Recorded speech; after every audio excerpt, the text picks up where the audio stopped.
Welcome back to our channel. Good morning, good afternoon, good evening, your time. Thank you guys for your continued support. Please subscribe to our channel if you haven't, and turn on the bell for more video. Welcome our new members. To the old ones, God bless you. If you're passing by, please join us. So you're supporting us, may the Lord support you in everything you lay your hands. Amen. Do you want to know who the unknown gunmen are? Here they are, well explained, no confusion. Please turn on the bell for more video. The credit goes to a king that was interviewed in Arise News. It's no more hidden. Watch him expose the plots of federal government. Last months, as assaults on security formations and killings have become widespread in the region, particularly in Imo State. Joining us now to discuss the security situation in the southeast, as well as efforts to restore peace, is a prominent Nigerian lawyer and former president of Igbo think tank group, Aka Ikenga, Godi Uwazurike. It's good to have you with us in the studio. Thank you very much. Thank you. Okay, let me start this way. Some say that to solve a problem, you first have to diagnose it. So perhaps you can help us. Recently, we saw a trending video of cows being set ablaze in Anambra State. So what is, in your opinion, at the heart of the disruption, the insecurity, and the violence that seems to have erupted in the southeast? Well, what we are seeing in the southeast is synchronized violence. Synchronized by certain people. Definitely not by Igbos. Okay. Those people who are doing that are foreigners. If you see a group of Igbo people moving, from their physiognomy, you will know. Now, one of the things that people did in the southeast was to get close to them, speak Igbo to them, and without exception, they responded in broken English. And you saw the other man speaking on Sunday, being displayed by the police as the only surviving person among those who attended to burn the prisons again. The man was given an Igbo name. And when he spoke, he had a northern accent. But back to your question about what is really happening. In the past 2 years or more, the clamor for a president of Nigeria coming from the southeast has been on. And if you notice, up to the past 3 months, there was no problem in the southeast. 4 months. What happened? Suddenly, if you read some papers published in Abuja, you see Igbos are killing northerners. You call those in the south, they say, what are you talking about? It has nothing to do with any Igbo man or any northerner. What we are witnessing is a programmed action by some people to destabilize the southeast, indeed the whole of Igbo land, with a message: Igbo land is unstable. If you're unstable, how then can you produce a president? That is the real key in issue. The herdsmen have always been there. But if you notice, for the past 3 or 4 months, issue of the herdsmen had died down. Except in Ebonyi State, where up to last Sunday, the herdsmen were still killing people. But we cannot deny the fact that this destruction and arson attacks are taking place in the southeast region on security formations, on electoral body, INEC offices, and of course killing of the security officials themselves. So the question is, how does this make a call or a point for, or an argument for inclusion? If you say marginalization and inequity has been, the reason for this clamor, and some will say for the clamor of cessation, how do these arson attacks and killings and destruction make a point for inclusion? And who stands to benefit from these attacks? Why have they not gone, why do they continue to recur, in your opinion? First correction is this: who is doing the destruction? Exactly. Who is attacking police formations? Who is attacking the INEC? If you notice the targets: election conducting body, security body. In the first place, Igbos are not destroyers. Igbos are builders. Since the end of the war, the federal government has not been building police stations in the Igbo land. Every structure you see there, apart from the old prisons in the world, which was built in the 1950s, is the result of the contribution of people. I'll give you an example. I come from a Himembano local government of Imo State. Recently, the police divisional quarters was destroyed, I think 2 or 3 weeks ago. What most people don't know is that building was built by the community, also community, and donated to the police last December. So why will the people who built turn around to destroy? For what purpose? The average Igbo man knows that those who are doing the destroying are not Igbos. The special squad of security men sent by federal government are also not Igbos. Okay. So it's a case of the policemen will come, shoot into the air, stray bullet will land on people. And then the unknown gunmen will move around in brand new Hilux trucks. Shoot into the air, with faces covered. Once in a while, people will get close and do like this, and then they take closer look at them. So if you say the Igbos are not destroying, who then is carrying out these attacks? The unknown gunmen. It is not by accident that they call them unknown gunmen. That's why I said, if you go to Alaba today, you know there's an Igbo section. If you see there, from the physiognomy, you say these are Igbos. If you turn towards the right, you see Alaba Rago. That's where the Hausas, the Hausa traders are. You also see their physiognomy. If I go to Jankara Market here in Lagos, you don't need to be told these are Yorubas. So if the unknown gunmen cover their faces, once in a while people go, they speak Igbo to them, sing in Igbo, they won't even respond. This is quite a strong... It is a revelation. Yeah. But the biggest problem they have now in Igbo land is that if they see somebody of my age, they will go after me. Police will arrest me and call me a financier. If they see my son, they will grab him and say it's an activist. Send him to the police station, military barracks, or anywhere. You have to run around to get him out. And you know what it means to Nigeria for someone to run around. I don't mean real race. You have to do something. Otherwise, you see him on TV the next day confessing to things he did not do.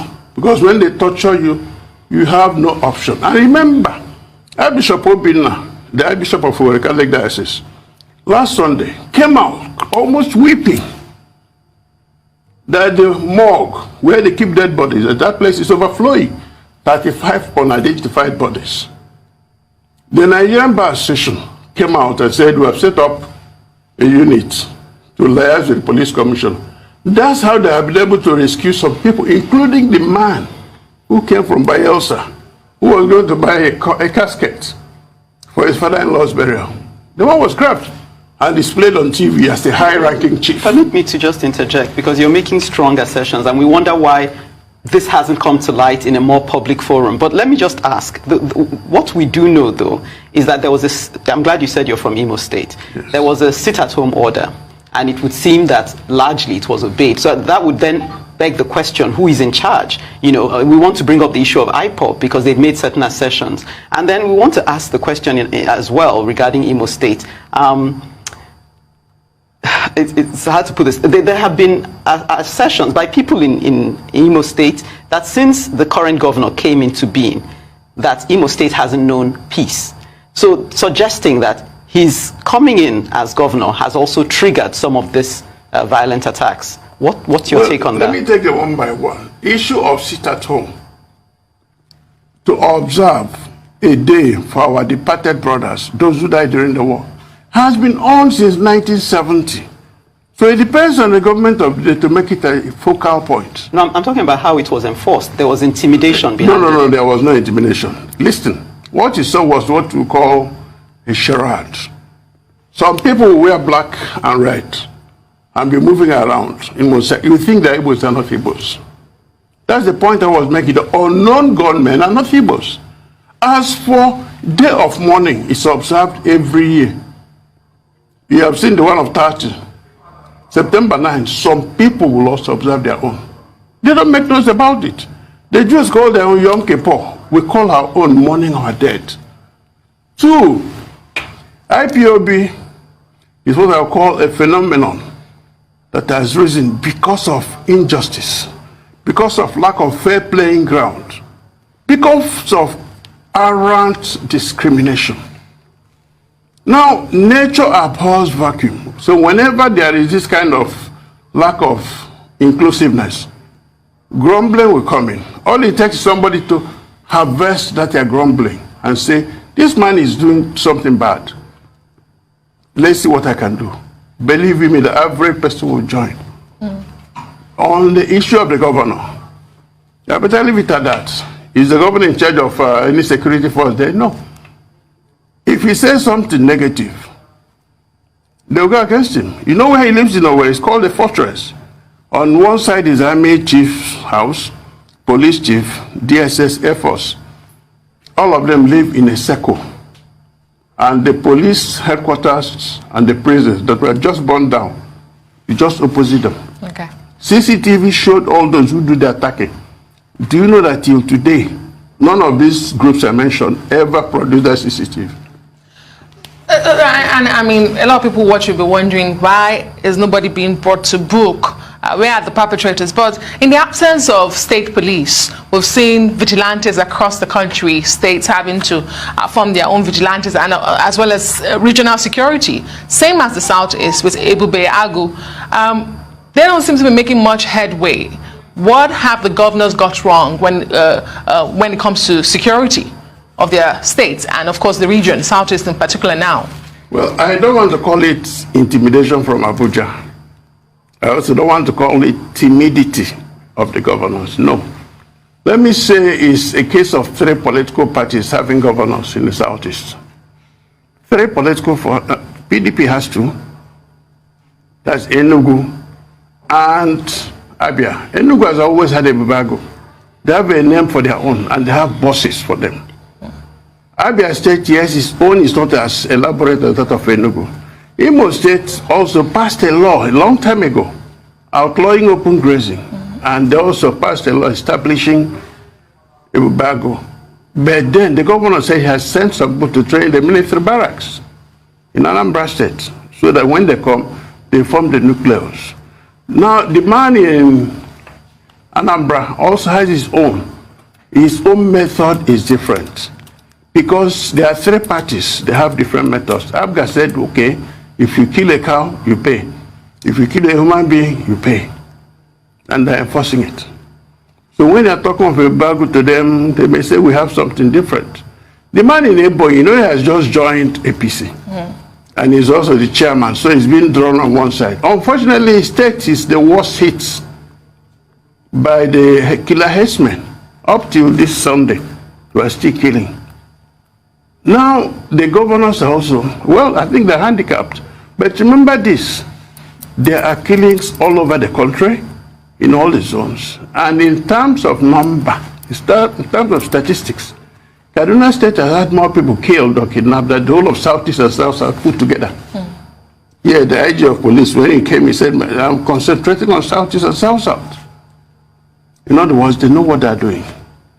So those special squads sent to Imo State because of this crisis, are they putting anything together? Their job is to go and block the road. I saw them. I was there Saturday before last. For me to pass, all the roads were blocked. In the city, for me to go to the airport, I had to call one man.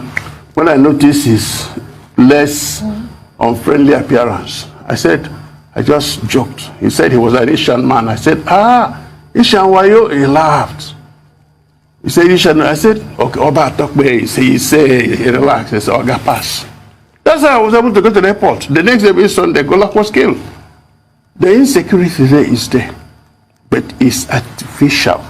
Okay. You seem to be blaming, sorry, you seem to be blaming everyone else, particularly the federal government, except for those in the region. Because we are not destroyers.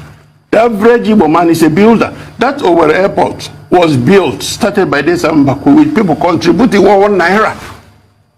Everything you have in Imo State was built by the people, not by the government. Okay, let me just bring this in, because I think some might find it convenient, like my colleague just said, that Igbos are not destroyers, Igbos are builders. But I still want to focus on the stay-at-home order, and then hopefully you can tag on the way forward, because we're talking about restoring peace in the Southeast. I'm looking at a video, commentary around a video that went viral, Nnamdi Kanu with the sit-at-home order. He said anyone that goes out or disobeys that order has themselves to blame. And I know people who live in the Southeast were actually intimidated by that.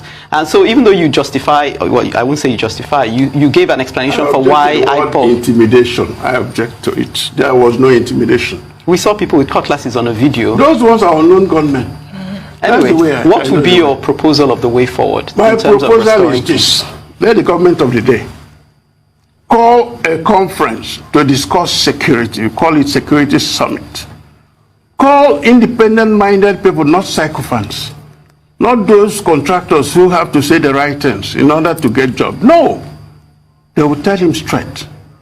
If an Igbo man appears today to contest election, that will not make him president. What will make him president? They get the votes of other zones.